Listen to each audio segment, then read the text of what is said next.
नमस्कार दोस्तों, कैसे हो? आपके अपनी YouTube channel RJ Saran education group में हार्दिक स्वागत है। आज अपने करने वाले हैं मौलिक अधिकार से संबंधित महत्वपूर्ण प्रश्न। अगर ये मेरे द्वारा करवाए गए आपको पसंद आए तो वीडियो को लाइक करना, शेयर करना और सब्सक्राइब करना। ठीक है दोस्तों, चलो चलते हैं। आज का पहला प्रश्न। आज का पहला प्रश्न है, निम्नलिखित में से कौन सा एक मौलिक अधिकार नहीं है? यानी आपके ये बताना है, मैं निम्नलिखित में से कौन सा एक मौलिक अधिकार नहीं है। यानी आपके पास चार ऑप्शन है, आपको करेक्ट चुनना है। ए के अंदर है समानता का अधिकार, ब में है स्वतंत्रता का अधिकार, स में है संपत्ति का अधिकार और द में है धर्म का अधिकार। यानी कौन सा एक मौलिक अधिकार नहीं है। ठीक है, तो आपको पास 5 सेकंड का समय है, आपको करेक्ट चुनना है। तो इसका पहले का आंसर रहेगा, वो रहेगा संपत्ति का अधिकार। कौन सा रहेगा? संपत्ति का अधिकार। यानी संपत्ति का अधिकार क्या है? मौलिक अधिकार नहीं है। तो क्या है संपत्ति का अधिकार? संपत्ति का अधिकार एक कानूनी अधिकार है। क्या है? कानूनी अधिकार। मूल संविधान में संपत्ति का अधिकार एक मौलिक अधिकार था, परंतु 44वां संविधान संशोधन किया गया था 1978 में, और जिसके द्वारा संपत्ति के मौलिक अधिकार को क्या कर दिया गया? मौलिक अधिकार से हटाकर कहाँ कानूनी अधिकार में जोड़ दिया। संपत्ति के अधिकार का वर्णन था अनुच्छेद 31 में, वो अभी कानूनी अधिकार के रूप में 300 ए में रख दिया गया है। यानी अनुच्छेद 301 के अंदर रख दिया गया है। ठीक है दोस्तों, चलो चलते हैं। आज का दूसरा क्वेश्चन है आपका। दूसरा क्वेश्चन है, भारतीय संविधान का कौन सा अनुच्छेद प्रेस की स्वतंत्रता को आधारित आश्वासित करता है? भारतीय संविधान का कौन सा अनुच्छेद है वो प्रेस की स्वतंत्रता को आश्वासित करता है? अनुच्छेद 16, अनुच्छेद 19, अनुच्छेद 22 और अनुच्छेद 31। यानी कौन सा अनुच्छेद है वो प्रेस की स्वतंत्रता को आश्वासित करता है? तो वो है आपका अनुच्छेद 19। क्या है? अनुच्छेद 19। यानी दूसरे का आपका बी करेक्ट रहेगा। क्या रहेगा? ब करेक्ट रहेगा दूसरे का। चलो चलते हैं। आज का तीसरा क्वेश्चन आपके स्क्रीन पे आ चुका है दोस्तों, जल्दी से आप अपना आंसर दीजिए। भारतीय नागरिकों के मौलिक अधिकार का वर्णन है। यानी भारतीय नागरिकों मौलिक अधिकारों का वर्णन कहाँ से कहाँ तक है? यानी कौन से अनुच्छेद से लेकर कहाँ तक है? आपके पास चार ऑप्शन है, आपको करेक्ट चुनना है। अनुच्छेद 12 से 35 तक, ब के अंदर दे रखा अनुच्छेद 13 से 36 तक, स के अंदर दे रखा अनुच्छेद 15 से 39 तक, द के अंदर दे रखा अनुच्छेद 16 से 40 तक। तो आपके पास 5 सेकंड का समय है, आप अपना आंसर चूज कर लीजिए। भारतीय नागरिकों के मौलिक अधिकारों का वर्णन है वो आपका अनुच्छेद 12 से लेकर 35 तक। यानी अनुच्छेद पर आंसर आपका ए करेक्ट रहेगा। तीसरे का ए करेक्ट रहेगा। दोस्तों, अगर वीडियो पसंद आ रहा है तो वीडियो को लाइक कर दो, शेयर कर दो, सब्सक्राइब कर दो अपने दोस्तों को। मूल अधिकार के अंतर्गत कौन सा अनुच्छेद बच्चों के शोषण से संबंधित है? यानी मूल अधिकार के अंतर्गत है कौन सा अनुच्छेद है वो बच्चों के शोषण से संबंधित, यानी बच्चों के शोषण से कौन सा अनुच्छेद संबंधित है? के अंदर अनुच्छेद 25, अनुच्छेद 24, अनुच्छेद 26, अनुच्छेद 27। तो इसका सही आंसर रहेगा वो रहेगा अनुच्छेद 24। यानी बच्चों के शोषण से कौन सा अनुच्छेद संबंधित है? तो आप करेगा अनुच्छेद 24। यानी चौथे का बैक करेक्ट रहेगा। आज का आपका पांचवा क्वेश्चन है, किस संविधान संशोधन द्वारा संपत्ति के अधिकार को मौलिक अधिकारों की सूची से हटा दिया गया है?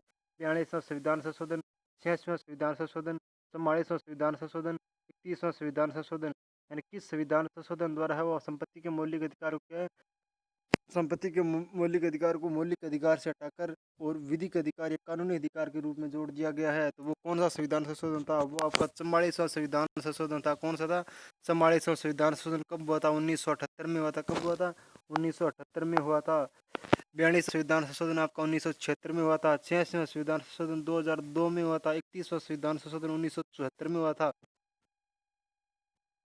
आज का छठा क्वेश्चन है, किस अनुच्छेद के अंतर्गत वाक एवं अभिव्यक्ति की स्वतंत्रता को प्रत्याभूत की गई? यानी वाक एवं अभिव्यक्ति की स्वतंत्रता को प्रत्याभूत की गई। यानी अनुच्छेद 19 के अंदर आपको 6 प्रकार की स्वतंत्रता है। आपकी पहली स्वतंत्रता वो आपकी यही है, वाक एवं अभिव्यक्ति की स्वतंत्रता। वो आपके अनुच्छेद किस अनुच्छेद में वर्णन किया गया है? तो आपका इसमें ए करेक्ट रहेगा। अनुच्छेद 19 के अंदर वर्णन किया गया है। यानी प्रश्न नंबर 6 का आपका ए करेक्ट रहेगा। आज का सातवां क्वेश्चन है, आपके स्क्रीन पे आ चुका है, जल्दी से आप अपना आंसर दीजिए। मौलिक अधिकार किस देश के संविधान से लिए गए हैं? मौलिक अधिकार किस देश के संविधान से लिए गए हैं? जापान से लिए गए हैं, रूस से लिए गए हैं, आयरलैंड से या अमेरिका से? यानी मौलिक अधिकार है वो किस देश के संविधान से लिए गए हैं? वो आपके लिए गए अमेरिका के। कहाँ से लिए गए हैं? अमेरिका के संविधान से लिए गए हैं। रूस से आपके मौलिक करते हुए लिए गए, आयरलैंड से नीति निर्देश करते हुए लिए गए हैं। उसके बाद आज का आठवां क्वेश्चन है, किस अनुच्छेद के अंतर्गत 6 से 14 वर्ष की आयु के बालकों को शिक्षा का मूल अधिकार प्रदान किया गया? यानी किस अनुच्छेद के अंतर्गत 6 से 14 वर्ष से बच्चों तक की आयु को शिक्षा का मूल अधिकार प्रदान किया गया है? अनुच्छेद 21 के अंदर अनुच्छेद किस क्या में, अनुच्छेद 22 में, अनुच्छेद 23 में, यानी किस अनुच्छेद में दिया गया है, तो वो आप करेगा अनुच्छेद 21 क्या के अंतर्गत, कहाँ अनुच्छेद 21 क्या के अंतर्गत दिया गया है, शिक्षा का मूल अधिकार।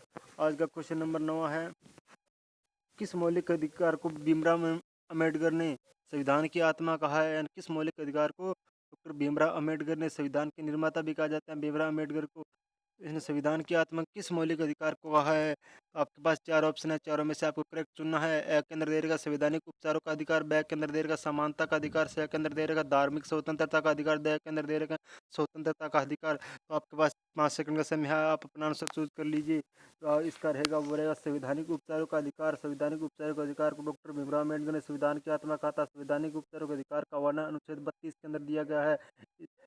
अनुच्छेद 32 में आपको मतलब उच्च न्यायालय या उच्चतम न्यायालय में 5 प्रकार की रिट लगाने का भी वर्णन किया गया है। ठीक है, आज का 10वां क्वेश्चन वो है, भारतीय संविधान में अस्पृश्यता उन्मूलन से संबंधित अनुच्छेद है, यानी भारतीय संविधान में अस्पृश्यता उन्मूलन से संबंधित, यानी अस्पृश्यता मतलब छुआछूत से संबंधित कौन सा अनुच्छेद वर्णन मतलब संबंधित रखता है। भारत छुआछूत से संबंधित रखता है आपका अनुच्छेद 15 रखता है, या अनुच्छेद 16 रखता है, या अनुच्छेद 17 रखता है, अनुच्छेद 18 रखता है, कौन सा अनुच्छेद रखता है। अब आपके पास 5 सेकंड का समय, आप अपना आंसर चूज कर लीजिए। तो इसका रहेगा वो रहेगा अनुच्छेद 17, यानी स करेक्ट रहेगा। 10 में क्या रहेगा, स करेक्ट रहेगा। अनुच्छेद 17 के अंदर राष्ट्रीय परीक्षा अंत है, अनुच्छेद 18 के अंदर उपाधियों अंत है, अनुच्छेद 16 के अंदर लोक नियोजन के अवसर में समानता, अनुच्छेद 15 के अंदर धर्म, नस्ल, जाति, लिंग, जन्म स्थान आदि पर विभेद पर निषेध। ठीक है, ये अनुच्छेद 15 में दिया गया है। ठीक है, ये थे आपके आज के 10 क्वेश्चन।